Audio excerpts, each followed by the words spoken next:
There you go. Back at it. 97 Ford Ranger restoration, getting this thing back on the road. Today we're going to be taking out this starter up here. Not going to be able to get the best angles on this, but I'm going to do my best. So we're going to get at it. All right, so right here, that's the starter. We're going to have basically two wires we got to disconnect before we can pull it out. We got this main power wire, which is the bigger one, and then we have this wire which tells the starter when to turn over. So I've already disconnected the negative on the battery, and I'm guessing we're going to have probably a 10 millimeter, and the bigger one might be a 13. So we'll see how it goes. First I'm going to disconnect the solenoid wire, and I'm going to need a little extension.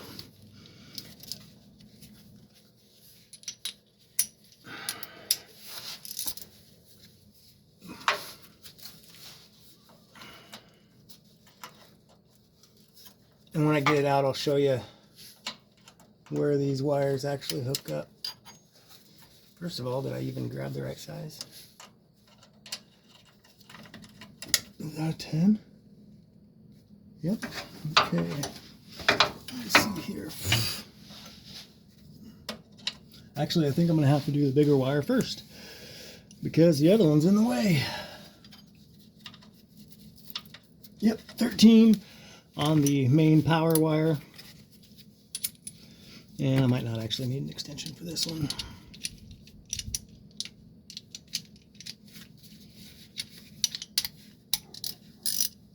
Okay.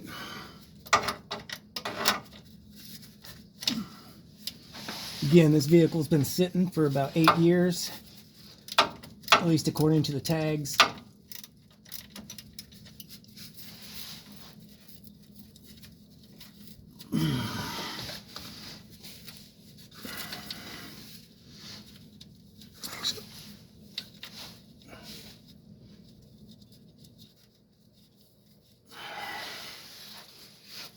This is where one of those ratchets from the TikTok shop would be nice.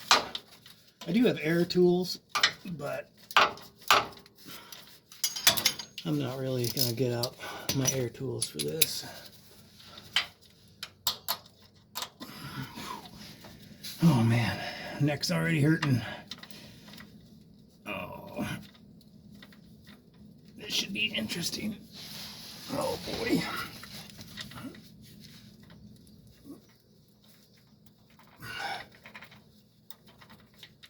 So basically what happens when I turn the key over is it just goes click, click. And I know the battery's good because I charged it. Actually, the original battery that was in it was toast, but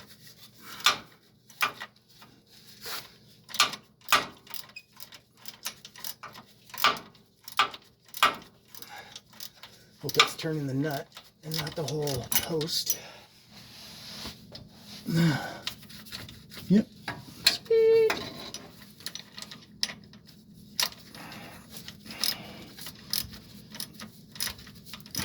This is going to be my daughter's first vehicle. It's got a manual transmission in it, and I told them they got to be able to drive a stick shift, all my kids, before they can get their license.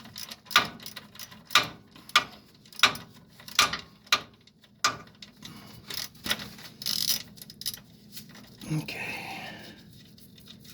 All right, there's that nut. All right, that's off. Now,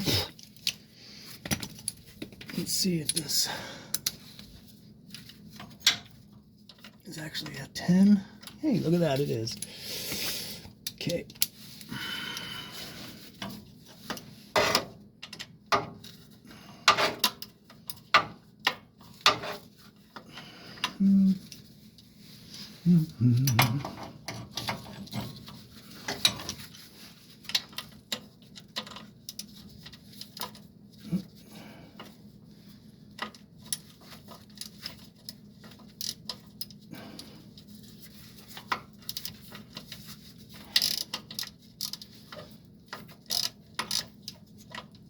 get on there, bugger.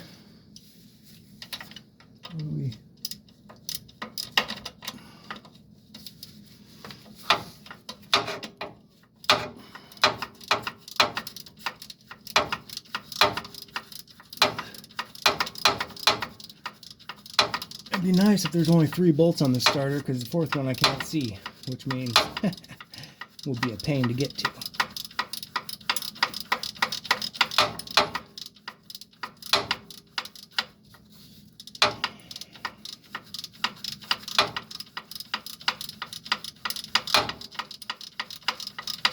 Somebody's definitely been under here, because I didn't take that loose. I didn't take that loose at all. So,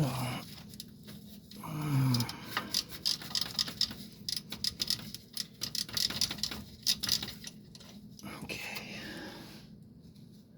Did I get it? Yep. Looks like it. There's that nut.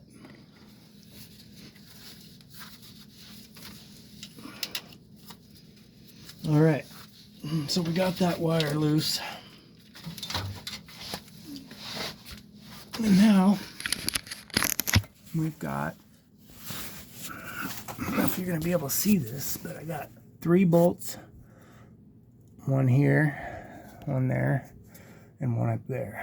I can't see what I'm pointing to, so hopefully you guys saw that. Those, I guess, might be a 15 maybe? I don't know, they might be a 14 or a 13 like the other one. Yeah, they are. Sweet. Okay. Let's see if we can't get this out without any issues.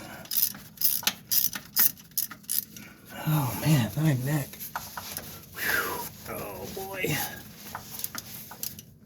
It's going to take me a while to get this project done, because I can only do a little bit at a time because of my freaking hands. And anyway, I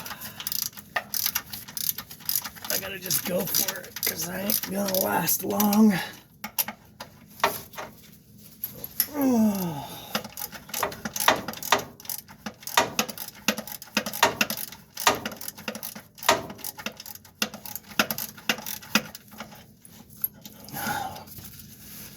Is there?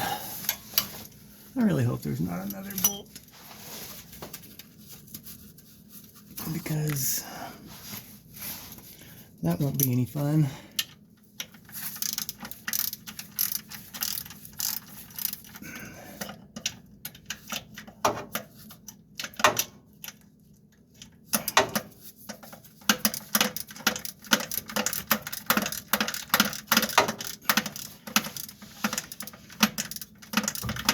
I should be using air compressor for this.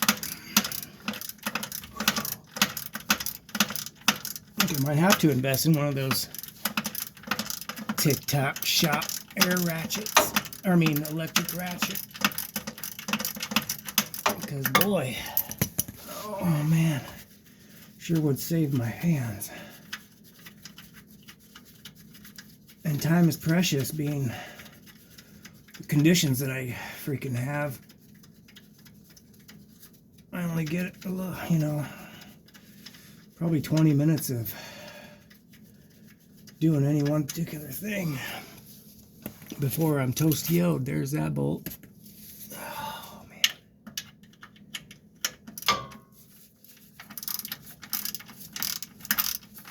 So I've already had these bolts out by now, and I could have been on to the next thing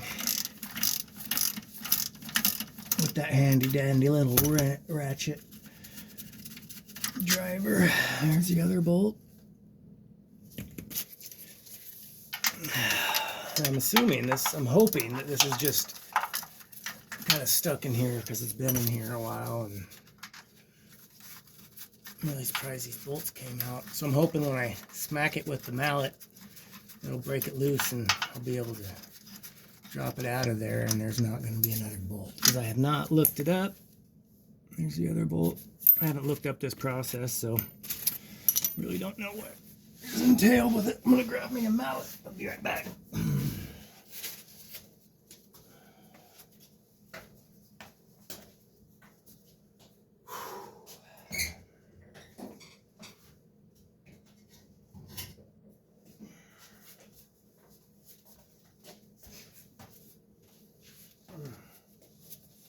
Oh shit.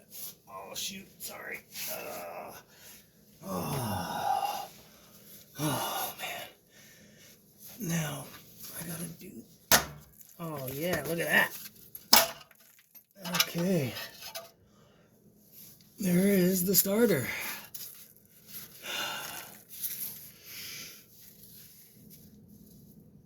Okay.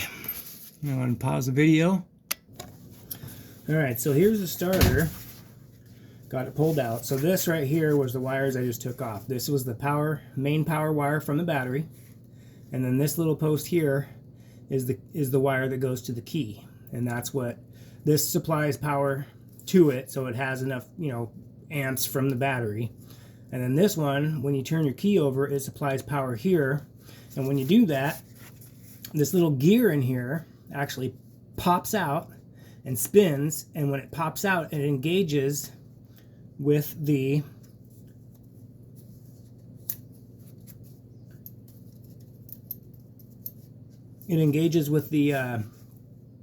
flywheel on the back of the engine that's hooked to the crank. So that's what actually turns your engine over and starts your engine. So what I'm going to do is what you can do, and I don't know if I'm going to do it because I don't know where my jumper cables are right now, but you can hook a jumper or a wire to the positive on the battery here, and you can hook a ground somewhere on here, right here if you want, or you could just like ground the housing or whatever, and then put power to here, and you can actually test this thing. But I may just take it to O'Reilly's and have them test it for me. Although it doesn't sound too promising. That's just this popping out though. Anyway, so basically wraps it up for this video. I'm going to get that tested, and then